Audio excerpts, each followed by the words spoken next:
Hey, thank you for clicking on the video. Today, we will be talking about Umbrella Academy. Now, there will be spoilers, so if you don't like spoilers and you have not seen the show, click off and go watch it and then come back here. But if you don't care, carry on. So,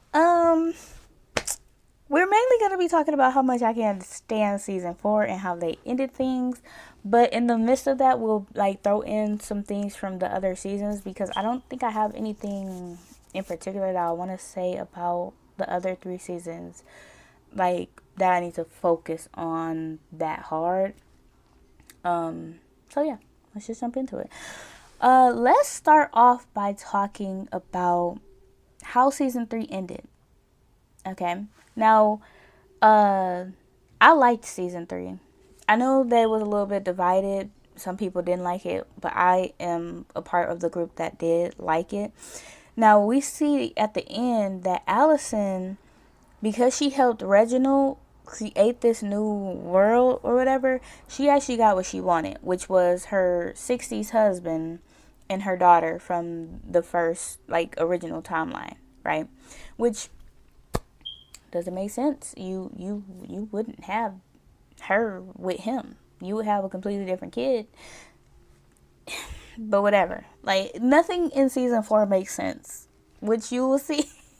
If you saw it, nothing in season 4 makes sense, but yeah, so it was perfectly set up for us to see the siblings go up against Allison and Reginald, right?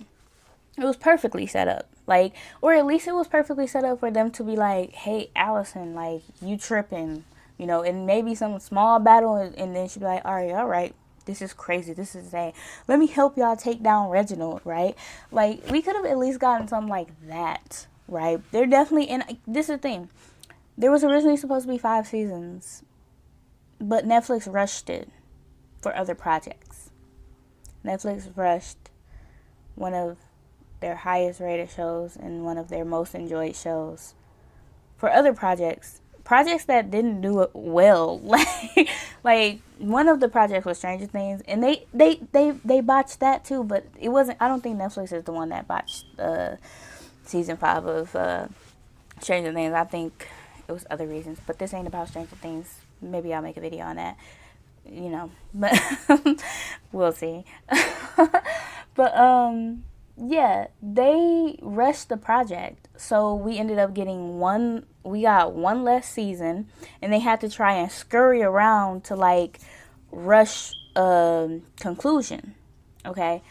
And so instead of us seeing them actually deal with the situation with Allison, they just do nothing with it. They say, oh yeah, well, the husband just couldn't stand being around her and couldn't stand being in his time, so he just left her. And then her and the daughter just have a strained relationship a little bit, but Klaus is living with them. And he's like this, y'all, they ruined Klaus in season 4. Klaus always brought the vibes. Klaus was the favorite character of everybody. You would have your other favorite, if you're someone who had other favorite characters, you also said Klaus was also your favorite character. There was no one who said that they didn't like Klaus. Klaus was an amazing character. He was funny. He brought the vibe. He brought the energy. He brought the chaos. Everybody loved Klaus. And they ruined that man. They made him being this overly germophobic, overprotective, sideshow. And then, when they introduced the superpowers back, they was like, oh yeah, let's have him go off the deep end. What? Why would he feel the need to go back and do drugs, and he was already sober when he learned to use his gift to its fullest potential? In season 3, I love that we get to see him learn his gift. And he was sober while he was learning his gift. He wasn't even drinking in season 3 when he was learning. He was actually sober learning that, okay? And he was sober in season 2 as well. He wasn't drinking or doing drugs. He didn't start drinking in season 2 until after he got punched by the person he was in love with because the uncle made him punch him, right? So he actually wasn't drinking or doing any drugs in season 2 or season 3, and he did drink a little bit here and there in season 2 and season 3, but overall he was good. And in season 3 he had literally perfected his gifts and got over his traumatizations and was using it to his fullest potential, was coming back to life multiple freaking times. And then all of a sudden in season 4 he's like, oh, I got my powers back, y'all forced me to get my powers back, gotta go do some drugs. What are you talking about? Why would he regress? That made no sense. Okay. Like, and then also I don't know why they thought making Vanya, or honestly I forgot what the character's name got changed to, the guy name that it got changed to, I forgot. So I'm just gonna have to call that individual Vanya because that's the only name I can remember right now. But why did they have this individual like just like with every girl in the town that they was in? Okay. That was such a random detail to add. Like, it was what? So now this like person just chooses to be a whore all of a sudden. You just sleeping around with everybody, huh? Now you got had the whole town. What? Like, like it was ridiculous, and like they didn't have any resolve. Like they come back together. Everybody is like a little standoffish with Allison, but she was still invited to the birthday party. Like, y'all clearly ain't got too big of a problem with her. And okay, like I feel like the only sibling that really had a decent time in season 4 was Diego. Diego was still just Diego. Like Diego actually had some pretty good moments in season 4. I loved how his gift was pretty much still the same, just a little bit more enhanced in that. Like he had some really good scenes using his gift, I think. But yeah, Diego was just Diego from season 1 to season 4, and that just didn't change. I loved it. You know, I have nothing to say about Ben in season 4 because what the fuck was that? They turned him into a blob. A blob, y'all. A blob. What? What are we talking about? A blob that will end all things. After she connects with some random girl who also needs to turn into a blob for some reason.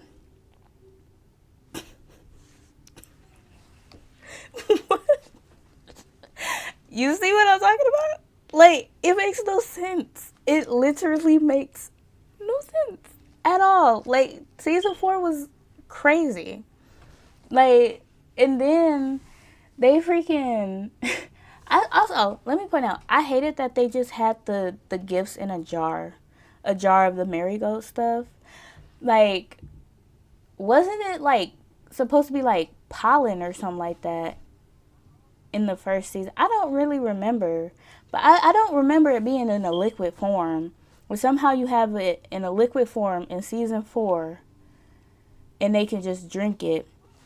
And they all get their gifts back. However, some of them are just a little enhanced. And then for some reason, Luther, whose only power was strength, okay, somehow he gets turned back into a half gorilla for no reason. That was not his power.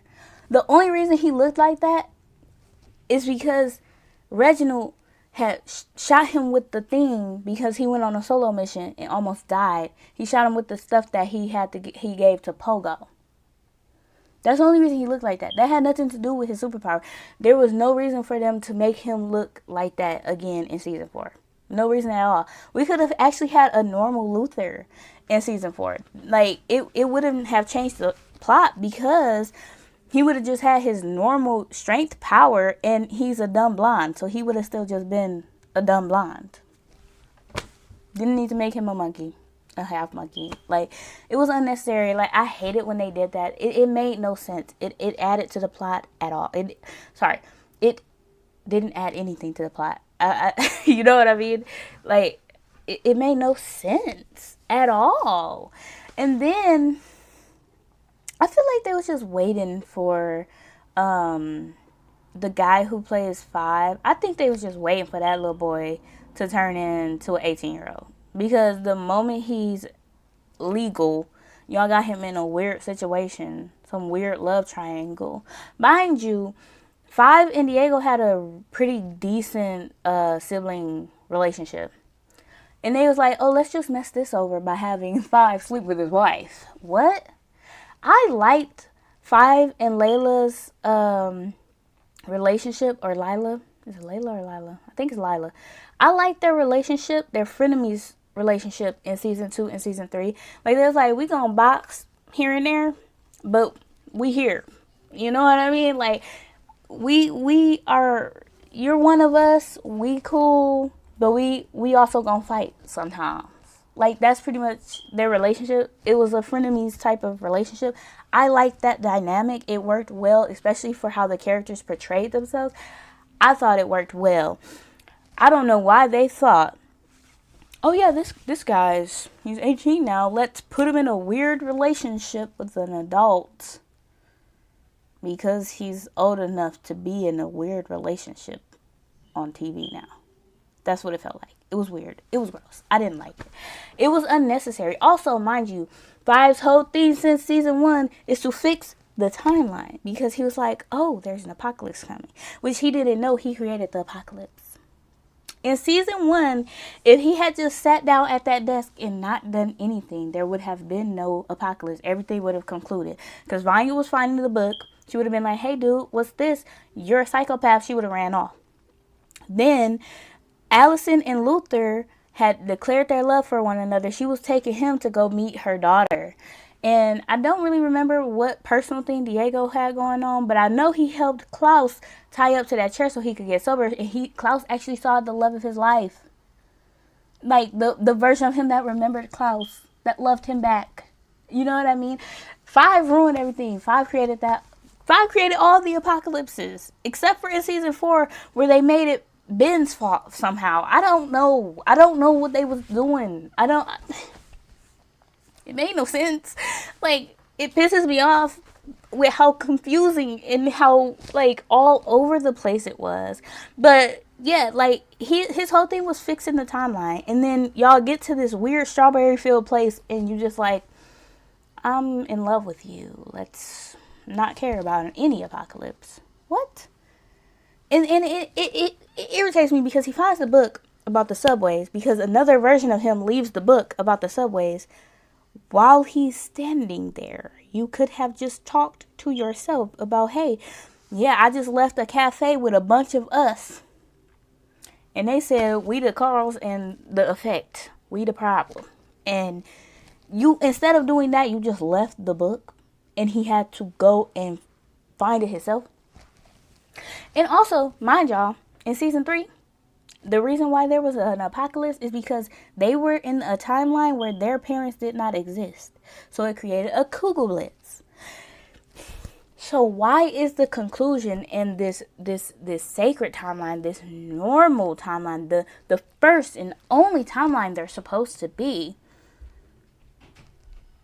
you sent, Lila and Diego sent their kids there. By the way, why is the normal timeline, like the real only timeline, why is it just a field of people in a field? That was weird. That made no sense. But again, you sent kids to a place that they don't have any parents. They are not alive there. There's another Kugelblitz that should have been existing. What's wrong with you? And I feel like the writers were like, well, we throw these marigold flowers down, the amount of the superheroes that it was, and then maybe we can fix this at some point in the future. But no, like, you're going to have to redo all of it, or literally delete season 4 and do it over again. I don't know what to tell you. Like none of it made sense. And then also, why are the enemies on this normal timeline? It's like y'all just made it up in y'all head. Like, for all that, they could have just had, like, Reginald wake up from a dream or something. Like, that was weird. Sorry, I had to jump in here real quick because I don't really say much else about Reginald for real. But I didn't like that in season 2, they introduced this, like, alien version of Reginald, and then we see nothing else come of that, like, at all. And, like, also, he had this arc of, like, becoming like this supervillain where he wanted to like rule everything, and that also just got swept under the rug. I didn't like that either. He was just like, he got to the point he was like, I got my wife, I'm good, I'm happy. Like, that was trash.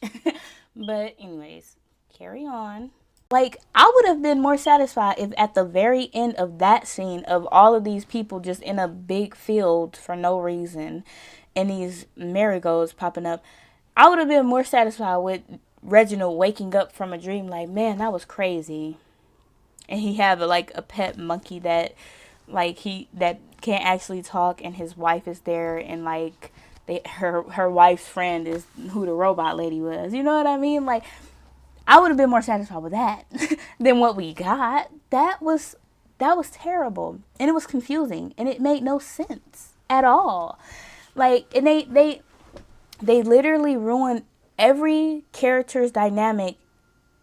I think except for like Diego, generally, like in a general way, Diego was pretty much the same. Like, they made Luther a stripper. It was dead, y'all. That yeah. And I wish I wish they could have done it in a way that we could have gotten an original Ben too, because like, not only are we stuck with a blob of a Ben, but it's the jerk Ben who don't care about nothing or nobody but himself. And I don't blame the actors either. Like, for real, I don't blame the actors because they did their job. Like, they actually did a good job. And I don't blame the creators of the show because they had a vision of where they were trying to go. And Netflix ruined their vision. Netflix ruined it. So, I blame Netflix. Netflix is to blame for that atrocity. And this one is a little bit longer because I didn't want to break it up into parts because I don't really have much else to say about Umbrella Academy than how much I can stand season 4. But if I have anything else to say about it, I'll probably just like make a reel or something on Facebook or something about it. But thank you for watching the video. I hope you enjoyed. If you did, please like, share, and subscribe. And there is much more on the way, so please just stay tuned and look forward to it because I have so many other videos on the way. See you next time.